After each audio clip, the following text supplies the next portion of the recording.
निकाय चुनाव की घोषणा हो चुकी है और नामांकन अब शुरू होने जा रहा है कल से। इस वक्त हमारे साथ बातचीत के लिए मौजूद है गाजियाबाद के जिला प्रभारी असीम अरोड़ जी। सर, किस तरीके से गाजियाबाद में आप लोग तैयारी कर रहे हैं, क्योंकि कल से नामांकन शुरू हो जाएगा? जी बिल्कुल, गाज़ियाबाद में पूरे उत्तर प्रदेश में हम लोग की तैयारियां पहले से बहुत मजबूत हैं, दुरुस्त हैं और बहुत ही पारदर्शी तरीके के साथ सबसे अच्छे प्रत्याशी को चुनने का काम शुरू हो चुका है।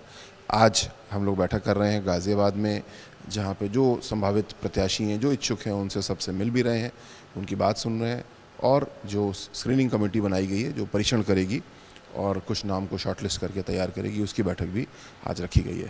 सर, क्या मौजूदा मेयर के साथ ही आप लोग आगे चुनाव में जाएंगे या फिर मेयर के नाम पे भी शॉर्ट लिस्ट किया जाएगा कैंडिडेट को?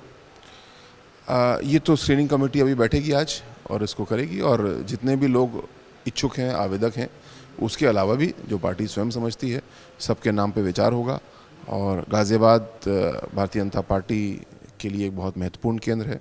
गाज़ियाबाद ने हम लोग को सेवा करने का मौका बहुत बार दिया है और इस बार हम लोग बहुत ही मजबूती के साथ चुनाव को लड़ेंगे और जीतने के बाद में और संकल्प के साथ सेवा करेंगे। सर, क्या आज सभी नामों को स्क्रीन करके आप लोग प्रदेश कमेटी को भेज देंगे, क्योंकि जिस तरीके से कल नामांकन शुरू हो रहा है, समय काफ़ी कम बचा हुआ है? आज तो संभव नहीं है क्योंकि काफ़ी लोगों से भेंट करना होगा और हर एक से मिलना भी चाहिए और एक पारदर्शी तरीके से काम करना है। मैं गाज़ियाबाद का प्रभारी भी हूँ, हाथरस का भी हूँ, तो दोनों जगह का काम देखना है और 3-4 दिन में हम लोग उसको पूरा कर लेंगे। सर, एक सवाल और है, आरएलडी की राज्य स्तरीय पार्टी का दर्जा चुनाव आयोग ने छीन लिया है, तो कहीं ना कहीं आपको क्या इसका फायदा होगा? क्योंकि हैंडपंप जो सिंबल है, इस पर भी कहीं ना कहीं दूसरी पार्टी क्लेम कर सकती है, दूसरे निर्दलीय लोग क्लेम कर सकते हैं। ये तो देखिए एक प्रतीकात्मक और टेक्निकल मुद्दा है, बट असली बात यह है कि राष्ट्रीय लोकदल, समाजवादी पार्टी, ये सब परिवार आधारित पार्टी हैं और लोकतंत्र में यही तो अंतर है। राजशाही में राजा का बेटा राजकुमार वो राजा बनता है, लोकतंत्र में कोई राजा नहीं है। जो पद पे आज है जरूरी नहीं है कि उसका बेटा बने, बल्कि हर व्यक्ति के लिए वो कुर्सी खुली है। लोकदल ने लगातार परिवारवाद की ओर चलने की कोशिश की, जिसका कारण है कि उनकी बहुत ही सीमित प्रभाव क्षेत्र उनका रहा और वो भी बिल्कुल सही आंकड़ों में प्रकट हुआ है। लोकदल से हैंडपंप छीन लिया गया है, तो हैंडपंप किसी को भी मिल सकता है, कोई भी मंथन कर सकता है, अमृतकाल में अपना रास्ता निकाल सकता है। सर, एक सवाल और इससे जुड़ा हुआ कि जिस तरीके से दलितों को लुभाने के लिए लगातार तमाम सारी पार्टियां प्रयास कर रही हैं, समाजवादी पार्टी के प्रमुख अखिलेश यादव, जयंत चौधरी और चंद्रशेखर आजाद 14 तारीख को महू जा रहे हैं, मध्य प्रदेश, बाबा साहब की जन्मस्थली पर। निकाय चुनाव भी है आगे, किस तरीके से देखते हैं? सबको बड़ा स्पष्ट दिखता है। किसी ने बड़ी अच्छी बात कही है कि अगर किसी व्यक्ति की परीक्षा लेनी हो उसके चरित्र की, तो उसको पावर, ताकत दे दो। जब अखिलेश यादव जी को पावर जनता ने दी मार्च 2012 में, और उसके 2 महीने बाद आपने कांशीराम जी के नाम पे जो कांशीराम नगर था उसका नाम आपने काट दिया। भीमनगर बाबा साहब के नाम पे एक जनपद था, उसका नाम काट दिया। जब आपके पास ताकत थी तब आपने हमारे महापुरुषों का अपमान किया। आज आपके पास ताकत नहीं है तो आप जय भीम का नारा लगा रहे हैं, आप महू जा रहे हैं, कांशीराम जी की मूर्ति का अनावरण कर रहे हैं। ये सबको साफ दिख रहा है। अगर गलती से भी कभी पावर में आ सके तो इनका चरित्र यही है। जनता ऐसा होने नहीं देगी क्योंकि ये चरित्र स्पष्ट रूप से दिख चुका है। आज वोट मांगने के लिए आप मूर्ति का अनावरण करें, बाबा साहब के जन्मस्थल में जाएं, ये तो स्पष्ट रूप से सबको दिखता है कि ये अवसरवादिता है।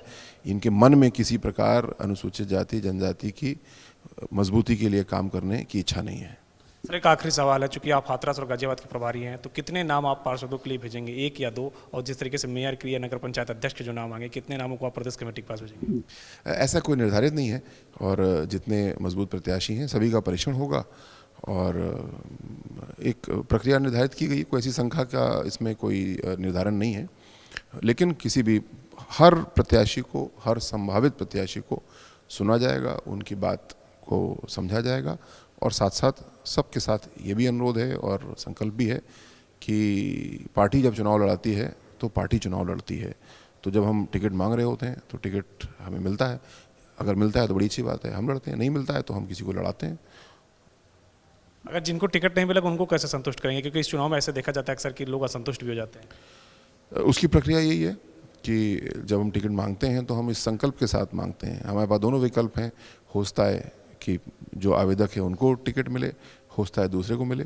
दोनों ही सूरत में उनको कमल के चुनाव चिन्ह को लड़ाना है और जिताना है। भारतीय जनता पार्टी बहुत ही अनुशासित पार्टी है और लोग भारतीय जनता पार्टी में बड़े दीर्घ काल के लॉन्ग टर्म के लिए काम करते हैं। तो एक चुनाव में टिकट मिलने न मिलने से कोई निराशा किसी को नहीं होती है। कभी मुझे लड़ाया गया, आज मैं किसी को लड़ा रहा हूँ, कल कोई मुझे लड़ाएगा, ऐसे चलता है।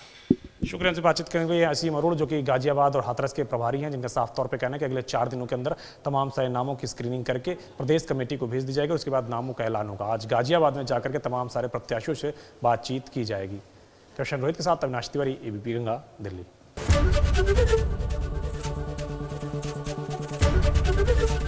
एबीपी गंगा, खबर आपकी, जुबान आपकी।